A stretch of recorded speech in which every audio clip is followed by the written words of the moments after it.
Halo semua, gimana kabar kalian hari ini? Semoga kalian selalu diberikan kesehatan yang tidak terbatas dan senantiasa selalu dianugerahkan rezeki yang sangat berlimpah. Pada kesempatan kali ini saya akan menceritakan sebuah kisah yang sempat menggemparkan jagat maya dan menjadi perbincangan hangat di berbagai media sosial. Di mana peristiwa ini melibatkan seorang perempuan yang berparas sangat cantik, namun sayangnya ia harus menghadapi kenyataan yang memilukan. Hal ini diakibatkan karena perkenalan dengan seorang pria sewaktu dirinya di pondok pesantren. Kejadian tersebut bermula ketika si perempuan mulai berkomunikasi secara intens dengan sosok pria di media sosial. Keduanya sama-sama saling nyaman hingga akhirnya memutuskan untuk bertemu. Menurut pengakuan yang disampaikan oleh si pria, di sana ia kemudian menjemput teman perempuannya itu sepulang dari pesantren. Mereka berdua kemudian pergi berkeliling ke pusat kota menikmati udara malam sambil membeli jajanan di kaki lima. Dan setelah mereka sudah bersama hampir 1 jam, si pria kemudian mengajaknya untuk mencicipi kue hitam yang dibawanya dari rumah. Akan tetapi si perempuan malah menolak, ia merasa bahwa makanan itu belum waktunya dinikmati sebab masih dalam keadaan yang setengah matang. Dari situ terjadi perdebatan yang tidak dapat terhindarkan. Di momen tersebut si pria melakukan tindakan yang tidak terduga hingga semuanya berakhir menjadi pengalaman yang tak akan pernah terlupakan, menyisakan luka mendalam dan pelajaran berharga untuk kita semua. Lalu bagaimana kisah selengkapnya atas peristiwa tersebut? Di kesempatan ini saya akan membahasnya secara keseluruhan dan mengungkapkan beberapa fakta atas kejadian yang sebenarnya terjadi. Semoga dari sini kita semua bisa mengambil banyak pelajaran yang terkandung di dalamnya agar kita semua bisa memahami pentingnya berpikir panjang dalam setiap keputusan.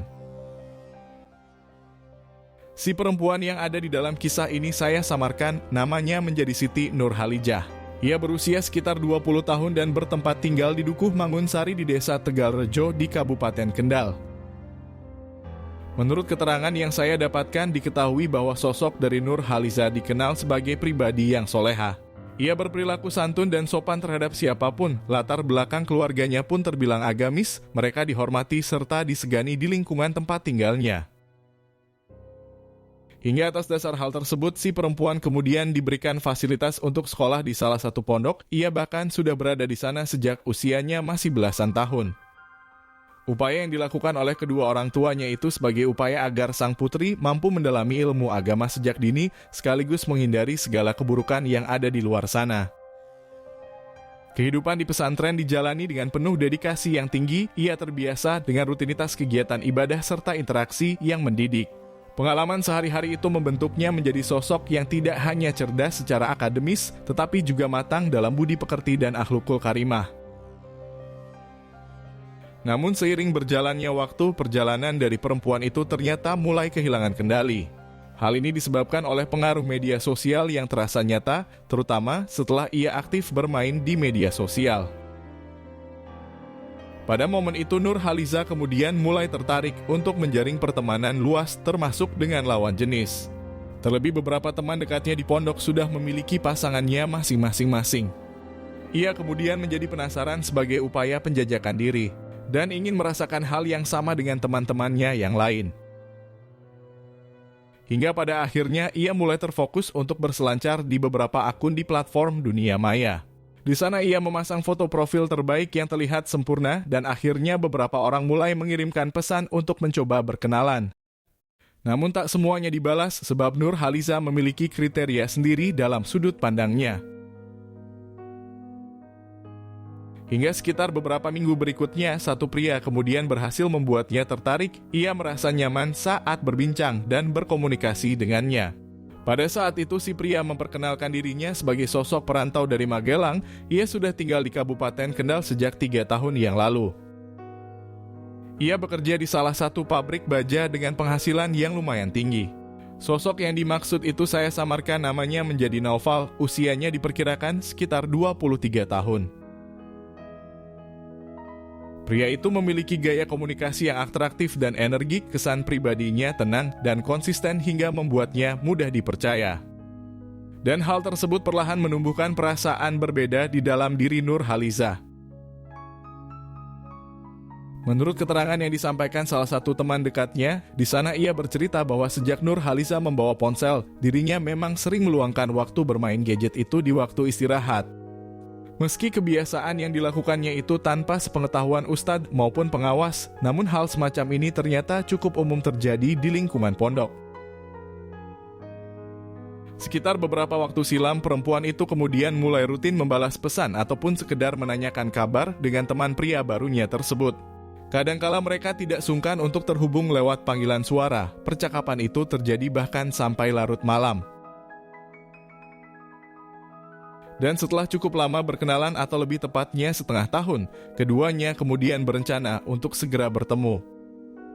Namun dalam 3 bulan terakhir aktivitas Nur Haliza di pesantren cukup padat, ia sedang menyelesaikan beberapa hafalan Quran dan hadits. Nur Haliza meminta pria itu untuk menunggu, namun keduanya tetap setia menjaga komunikasi dengan baik, mempertahankan kehangatan hubungan meski pertemuan fisik masih harus tertunda.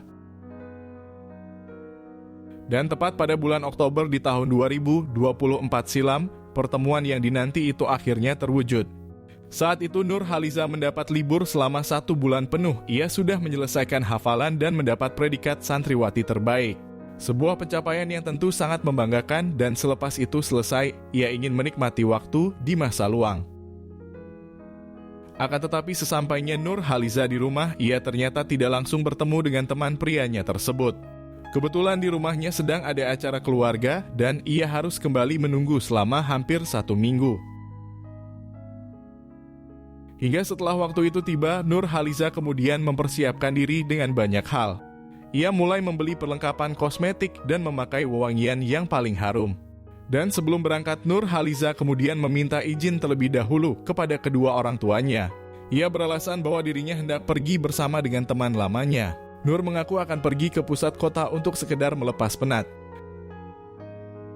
Sekitar 10 menit kemudian, Nur Haliza dijemput Naufal di depan gang rumahnya. Saat itu ia merasa gugup namun tak bisa menyembunyikan kebahagiaannya. Setelah naik ke motor dan berada di boncengan, ia hanya terdiam membayangkan pertemuan yang telah lama dinantikannya.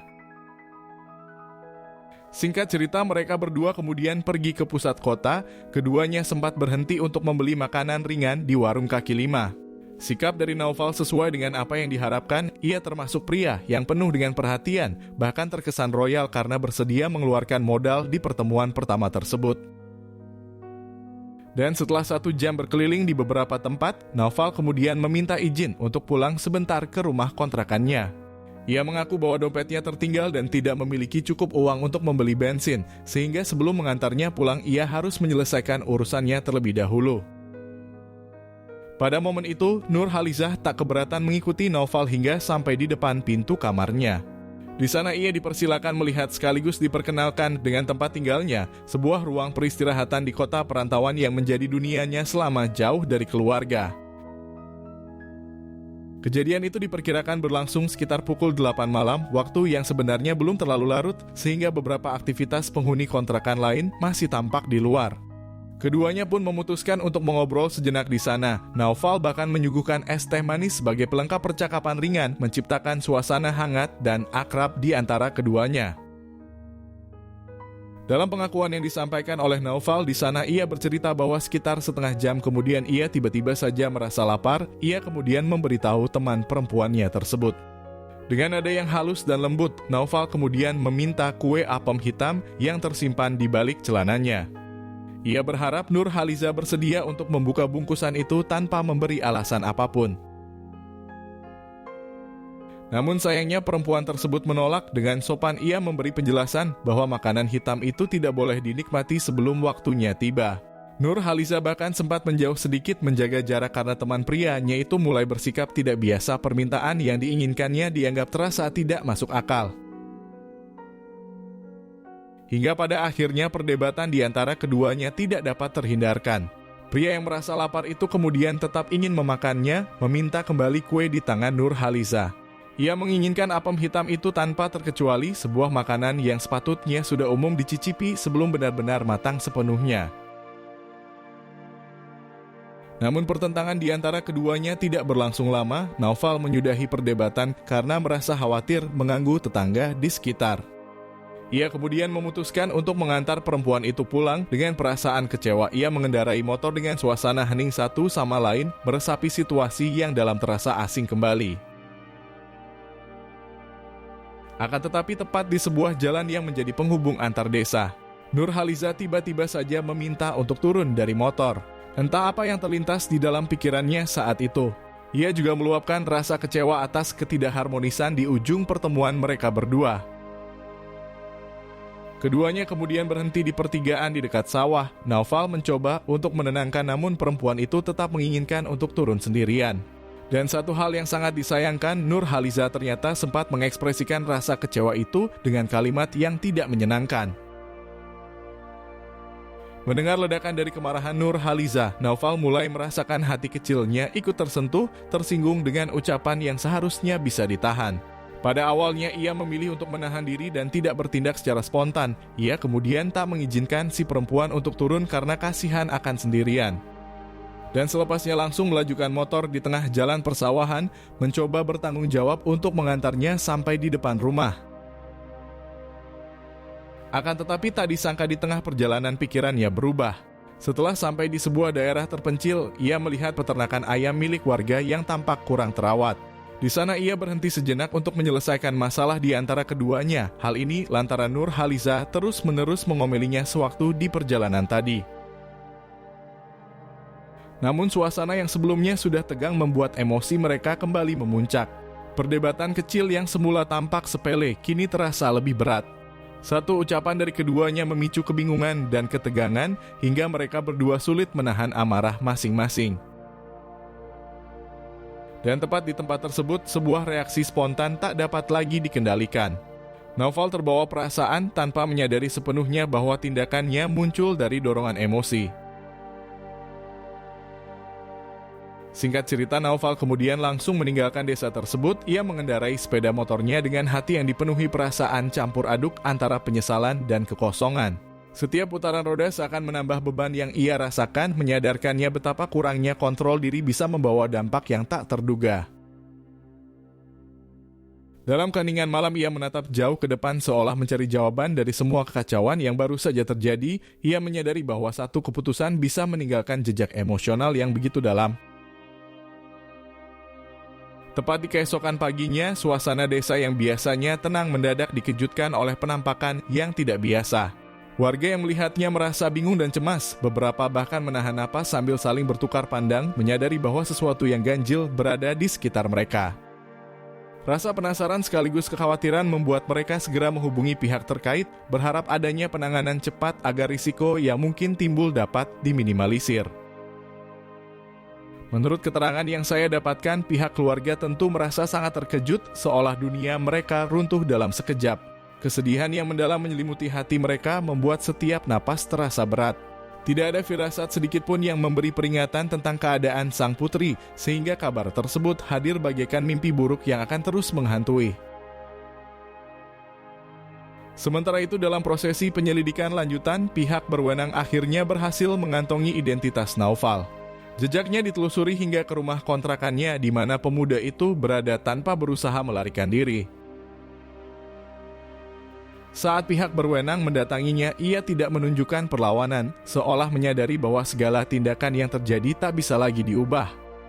Pria berusia 23 tahun itu kemudian dibawa ke kantor untuk menjalani serangkaian pertanyaan terkait keterkaitannya dengan kasus Nurhaliza.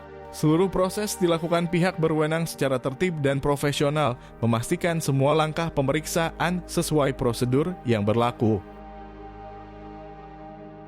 Menurut keterangan yang saya dapatkan, Naufal kemudian menjalani proses pembinaan, di mana ia akan menghabiskan waktu kurang lebih 5 tahun untuk belajar dan memahami konsekuensi dari tindakannya. Sebuah masa refleksi yang diharapkan mampu membantunya tumbuh menjadi pribadi yang lebih bijaksana. Semoga dari kisah ini kita semua bisa merenung dan mengambil pelajaran berharga bahwa setiap tindakan, sekecil apapun memiliki konsekuensi yang bisa berdampak besar bagi diri sendiri maupun orang lain. Terutama bagi kita yang sedang menjalin pertemanan atau hubungan baru, penting untuk selalu menjaga batas, berpikir panjang sebelum bertindak dan menempatkan diri pada posisi yang bijaksana. Jangan terburu-buru mengikuti emosi sesaat, melainkan pelajari situasi dengan tenang, hargai diri sendiri, dan hormati orang lain.